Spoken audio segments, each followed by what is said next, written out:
Quem viveu a infância há algumas décadas cresceu achando natural algumas brincadeiras maldosas entre crianças. Não que muita coisa tenha mudado na infância de hoje. Agressões físicas, desqualificações morais e perseguições ainda colocam à prova a resistência emocional e a popularidade entre os amigos. Mas hoje o que às vezes era considerado brincadeira leva outro nome: bullying. E junto com esse termo americano, que vem de valentia, nasceu uma grande discussão no mundo todo. Não, brincadeiras de mau gosto e perseguições não são coisas normais. Hoje a gente vai dedicar o programa a uma conversa sobre bullying. Os nossos convidados são Mar Júnior, diretor de teatro e fundador da companhia Atores de Mar, e Marcelo Caldeira, diretor do Pedro II de Niterói. Gente, muito obrigada pela presença de vocês aqui com a gente hoje, conversando sobre um tema que é tão importante, né, que permeia a vida de tanta gente. Então, eu queria começar trazendo as experiências de infância de vocês, porque isso sempre fez parte da infância, até mesmo a gente não discutindo da forma que se discute hoje. Mar, como é que foi a sua vivência em relação ao bullying? Em 2003, eu estava com trabalho e descobri o que era bullying. É o nome bullying. E aí fui pesquisar e percebi que eu tinha sofrido e tinha praticado bullying. Foi aí que eu desenvolvi um espetáculo de teatro que tem o nome bullying e que a gente não podia botar o nome bullying porque não era aceito pela sociedade. Não era aceito ou não era reconhecido ainda? Não era aceito. O nome bullying assustava. As pessoas já sabiam o que era bullying. Os diretores de escolas e tal já assustavam com o nome. Tanto é que eu só consegui implantar o nome a partir de 2009, que até 2008 a gente tinha que colocar outros nomes para que a gente pudesse penetrar nos ambientes. Mas eu queria, antes de a gente chegar no seu espetáculo, eu estou até aqui com algum material seu que eu quero mostrar para quem está assistindo, mas antes disso eu queria que você me trouxesse suas histórias de infância. Você está dizendo que sofreu bullying. Como é que era isso? A gente fala muito de bullying dentro das instituições de ensino, mas elas começam dentro de casa. A perseguição começa dentro de casa. Eu relato um desses momentos da minha vida, que eu fui um cara tão perseguido pelo meu pai que eu tentei ser jogador de futebol, né? Então, quer dizer, na verdade, já em casa... Desde cedo, muito cedo. Eu quero até, se você me permitir, ler um trechinho do seu livro e mostrar para os nossos telespectadores, mas antes eu queria trazer o Marcelo para a nossa conversa. Marcelo, você como diretor de uma grande escola como Pedro II, com muitos alunos, também teve vivências na infância. O que você traz da sua vivência infanto-juvenil, vamos dizer, nessa área, para aplicar na sua vida profissional hoje? O que isso te traz de experiência?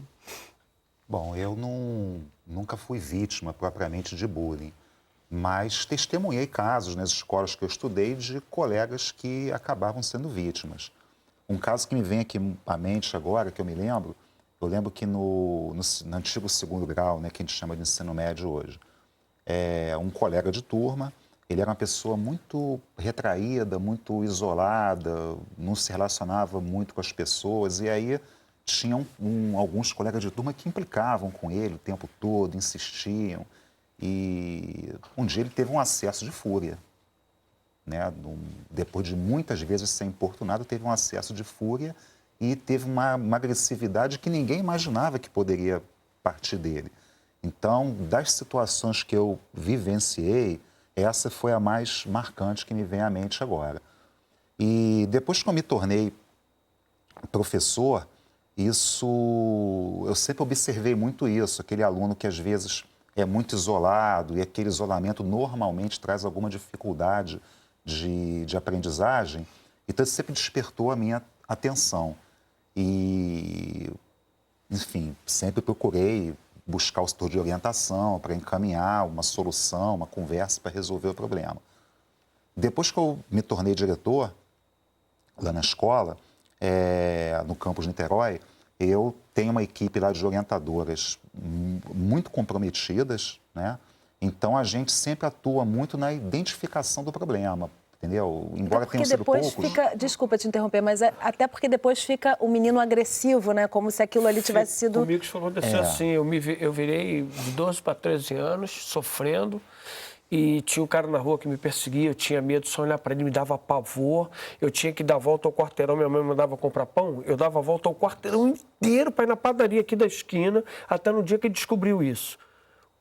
E aquilo me dava muito medo, viu, cara, eu tô falando com vocês, me vem toda a imagem de toda a situação. As sensações voltam também. E eu, como é que eu virei? Nesse dia eu estava passando, para você ver, ele da sacada dele, que ele morava numa casa de cômodo, na época, casa de cômodo, várias famílias moravam, né? Ele morava na parte de cima e ele me ameaçava dali, eu já saía correndo, ele longe, né, para vir para mim. Só que nesse dia... Teve um cara que falou assim, como é que se pode, o filho de um policial ter medo de um cara desse? O cara começou a falar tanto, rapaz. Também muita coisa brota dessa necessidade de O valentia ódio masculina, cresceu, né? eu invadi a casa dele, esse menino chorou tanto, eu não precisei nem tocar nele. Daquele dia em diante, eu virei agressor e gostei de ser valentão, esse é o problema. Isso é uma questão importante, né? Vou mostrar aqui seu livro, Mar, para a gente... Assim, você conta várias histórias aqui, eu já estava lendo um trechinho, mas como você já me trouxe uma delas, eu acho que bem representativas, eu né? conto várias historinhas, é um livro curto, né? Você fala aqui de um médico que... É um oftalmologista. Um oftalmologista olhou para minha mãe e disse assim, olha, o seu filho... Vou resumir, né? O seu filho não tem problema de visão, ele enxerga. Não pode, mas as letras...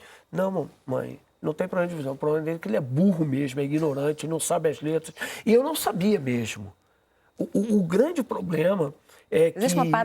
Existe um parâmetro de que em idade cada criança tem que saber tudo, né? Eu não sabia. Eu aprendi a botar né? um cadastro com 10, 11 anos.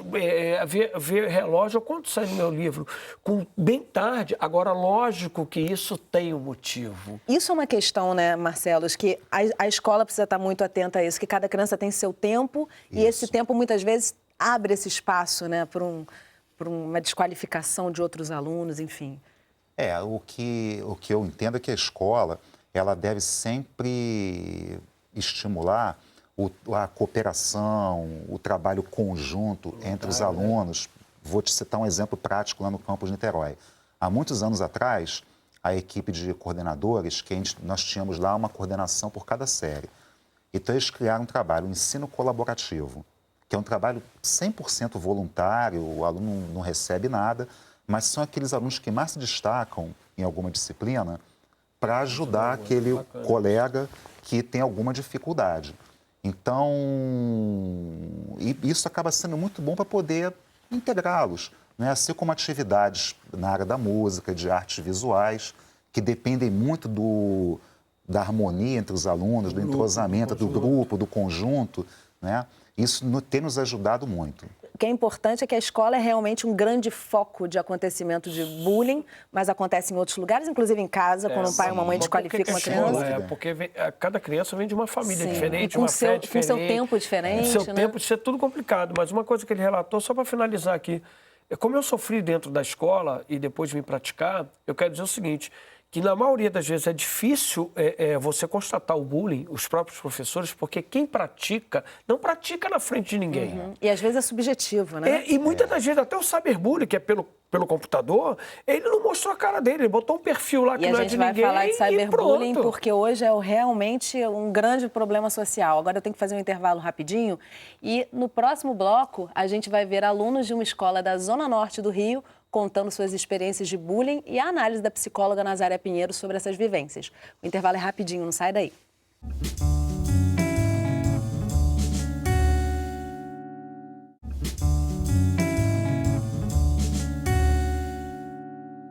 Estamos de volta e no programa de hoje a gente conversa sobre bullying.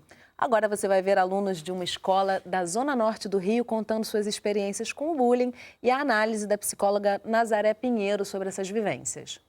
O tema de hoje é bullying, a gente veio conversar com a doutora Nazaré Ribeiro, mas antes da gente conversar, a gente vai assistir um vídeo de uma produção que a gente fez há um tempo atrás.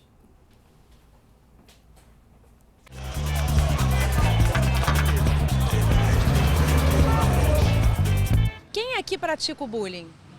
Mais ou menos. Nossa turma tem muito, hoje já teve já. Zoação dos garotos querendo aparecer. Nós estava pegando um colega, jogando no chão, ele ficava batendo, aquele menino ali. Agredindo fisicamente? Não, mas brincando. Era de brincadeira. Uma brincadeirinha de mau gosto.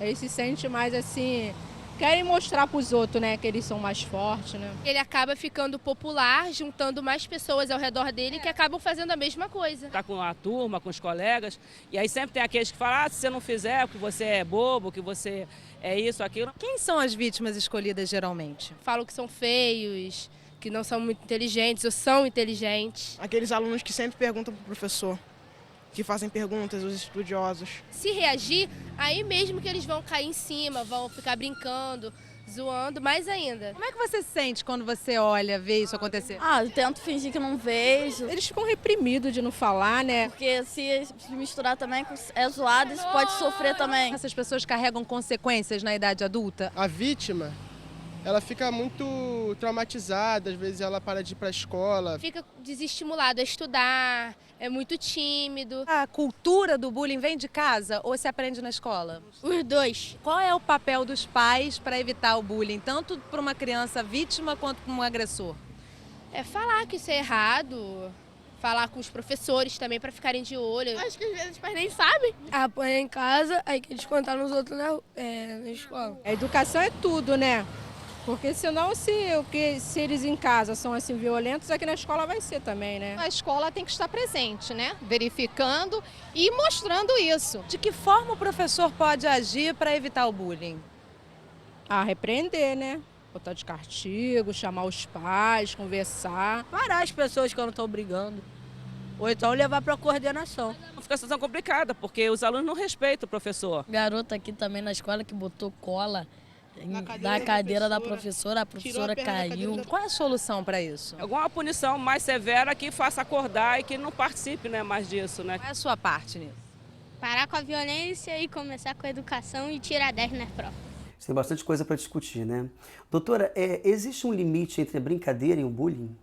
Pois é, Eduardo, o que acontece é que assim, o bullying, ele vai além da brincadeira. Eu costumo dizer que brincadeira é quando as duas partes se divertem. A partir do momento que você está sendo agressor, que você está falando uma palavra que você percebe que o outro não está gostando, já deixou de ser brincadeira. E quem pratica o bullying, né? Essas crianças que a gente viu aqui, a maioria crianças, adolescentes, eles têm noção do que estão fazendo realmente? Pois é, você viu que tem uma menina que falou que a pessoa quer ser popular, né? Então tem esse estigma de que o bullying, a pessoa que pratica o bullying, ela vai ser mais popular. Nem sempre, às vezes ela faz até com essa intenção. Um outro menininho falou, a gente é agredido em casa, então a gente agride também. Então pode ser uma defesa, nem sempre o bullying é aquela pessoa forte, independente, com autoestima alta, nem sempre. E as vítimas, o perfil, geralmente, qual é? Pois é, geralmente são pessoas que já se sentem, por algum motivo, excluídos. Acho que teve um depoimento aí no seu vídeo também, que está muito bom, que fala, a pessoa às vezes ou estuda muito ou estuda pouco, ou seja, não é só as pessoas que são alunos ruins. Os alunos, os conhecidos como nerd, às vezes eles fogem da curva e acabam... Você viu que a menina falou, a gente não estuda tanto, ele estuda, então ele é diferente ou diferente, eles usam isso. E a pessoa que não consegue superar isso, que danos pode causar na vida? Danos emocionais, psicológicos, muitas pessoas vêm fazer terapia, eu tenho adultos hoje que vieram por causa disso, a questão da autoestima, né? A pessoa fica com a autoestima fragilizada e pode progredir até para outros transtornos, que eu acho isso muito importante. A fobia social, eu peguei clientes que se autoflagelavam, puxavam cabelo, alguns se cortavam, só usavam manga comprida para esconder. E doutora, está muito comum o bullying agora pela internet.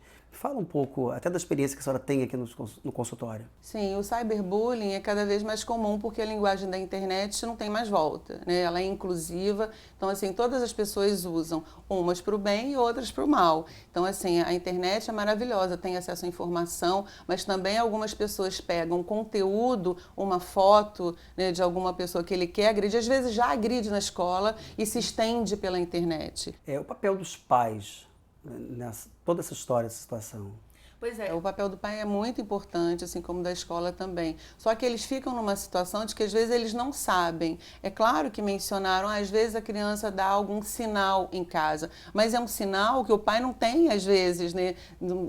prática para perceber. Chega perto do seu filho, pergunte, tenta não invadi-lo para que ele possa dizer, porque se ele achar também que o pai vai na escola e vai reclamar, às vezes não é a melhor solução. Então a importância da escola estar preparada para ouvir esse pai que vem e não alardar logo para a escola, saber lidar com cuidado, com sensibilidade para não expor a criança ainda mais. O presidente está para sancionar uma lei para que o professor seja treinado, né, capacitado para lidar com situações como essa. O que a senhora acha a respeito disso? Eu acho ótimo, Eduardo, porque eu escuto aqui no consultório as crianças falarem de coisas que às vezes porque eles são hiperativos, porque tem TDAH, ou seja, tem outro transtorno, e a professora, como não sabe lidar às vezes com isso, ela acaba cometendo bullying, ela, a professora, sem perceber. E isso tem um dano ainda maior, porque você imagina, a professora é uma formadora de opinião, né? Se ela fala alguma coisa que dói na criança, isso pode se arrastar até a vida adulta. Eu recebo adultos que falam, minha professora disse isso para mim, disse que eu não ia conseguir, disse que ainda bem que você ficou quieto hoje. Então, é importante ter cuidado com a fala. Doutora, qual seria então a solução para o bullying? Acho que não sei se a gente pode usar a palavra solução, né? Mas eu acho que a informação é o melhor remédio, como você falou da lei, das escolas. Eu sou psicoterapeuta e eu faço um trabalho junto às escolas. E você dando a informação para os profissionais, para os professores, para a escola, para os pais em especial, você pode minimizar esse sofrimento, sim. Eu acho que é a nossa melhor estratégia.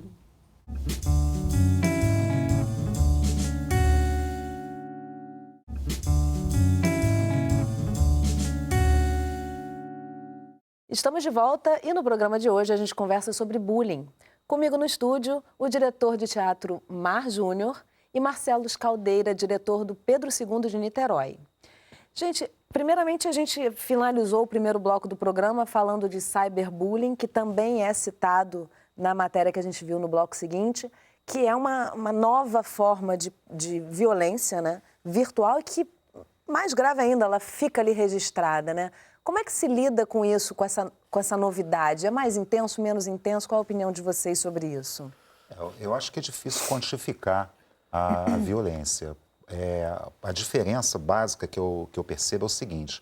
No caso do bullying, tal como ele sempre aconteceu, a gente observa muito que na hora do recreio, a menina fica isolado, não se relaciona com ninguém, ou você visualiza uma situação de agressão. No caso do bullying virtual, essa agressão extrapola os limites da escola. Às vezes a pessoa está em casa, na hora de dormir, está recebendo mensagem na rede social, cria um perfil falso. Então é algo que é muito mais novo e é mais complexo de enfrentar. Hoje mesmo, especialmente no momento que nós estamos aqui, lá no colégio agora, está tendo uma palestra, uma oficina do Ministério Público, tratando exatamente sobre esse assunto. Importantíssimo, né? Esse tipo de iniciativa, né? Sem dúvida, sem dúvida. Para poder capacitar os profissionais da escola a como enfrentarem melhor essa situação. O que eu pessoalmente entendo é que quanto mais o jovem tem confiança na instituição, nas pessoas que trabalham lá, para que ele possa também relatar o seu problema, isso ajuda muito a que ele seja enfrentado. Não só o jovem, como a família também. É interessante também citar que o cyberbullying, ele, acho que mais do que o bullying normal, comum, ele envolve adultos também, né? E leva a situações trágicas. Como é que você avalia isso, Mar? O que mudou? Você que faz todo um trabalho em volta, né?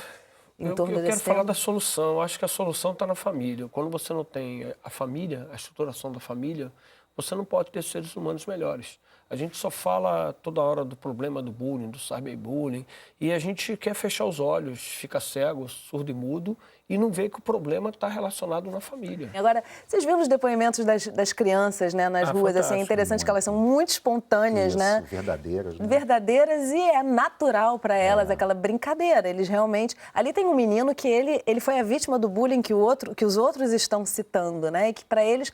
uma brincadeirinha de mau gosto, ou então até agressões físicas são permitidas, né? E até a professora, né, entra na história do bullying, assim.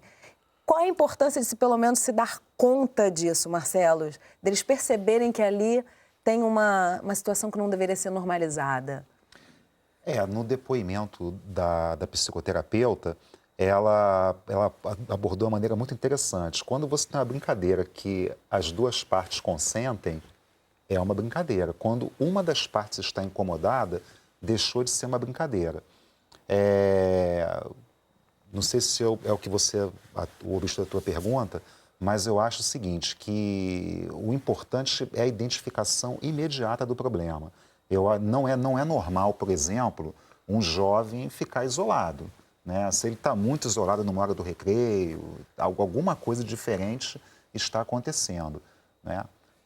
Eu, como profissional, como professor, eu sempre achei, ao entrar em sala de aula, eu sempre tive 2 princípios básicos primeiros na minha cabeça. Primeiro, lembrar de quando nós éramos alunos, né? Que as gerações mudam, mas as angústias, né? Muitas vezes não mudam. E se fosse nosso filho do outro lado, como que nós estaríamos lidando com a situação? Então, se um aluno tem um problema de autoestima, tem alguma dificuldade, o nosso papel é não só atuar, como buscar outros setores da escola que possam nos ajudar. Socializar. Né? Trazer para dentro de si do problema. Vou dar um exemplo.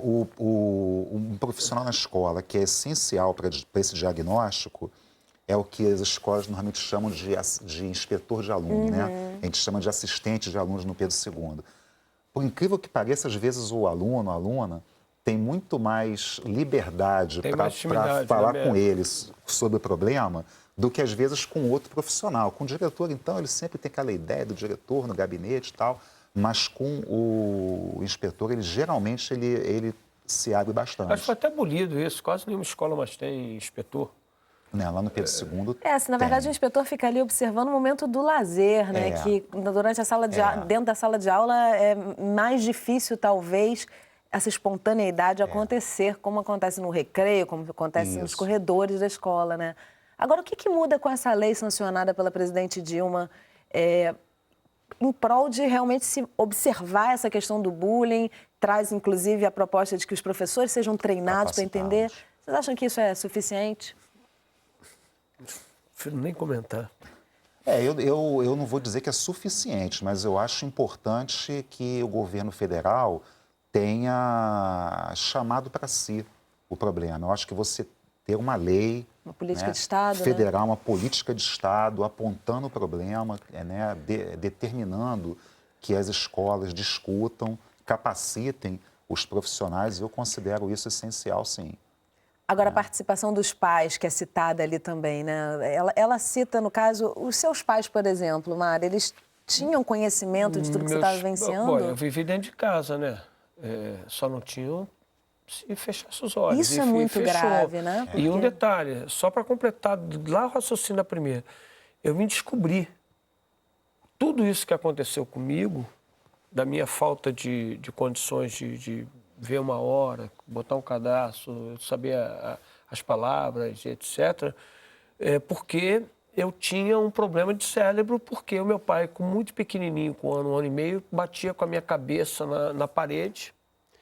E isso, eu fui crescendo sem saber nada disso, sem saber nada disso. Até a própria violência emocional já causa esse tipo de atraso, né? Eu nem esperava que você dissesse essa questão da agressão física, nem se fala, mas a agressão emocional, o medo de não estar satisfazendo, de não estar correspondendo, eu tô com 54 anos, né? Com 49 anos, eu estava 6 anos sem carteira de habilitação, dirigindo, porque eu tinha medo de fazer uma prova. Eu era convidado para fazer algum teste, uma televisão, alguma coisa, eu não ia porque eu tinha medo de fazer um teste. Eu parei de estudar, então eu conseguia quebrar todos os meus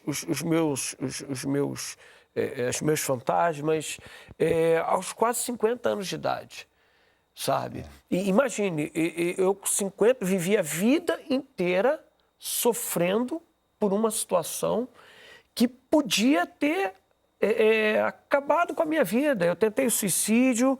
Agora, o mais importante que eu quero dizer para vocês é o seguinte, que a partir do momento que eu soube, meu pai já morto há muitos anos, que eu soube que o porquê que meu pai agia daquela forma comigo, eu consegui perdoá-lo.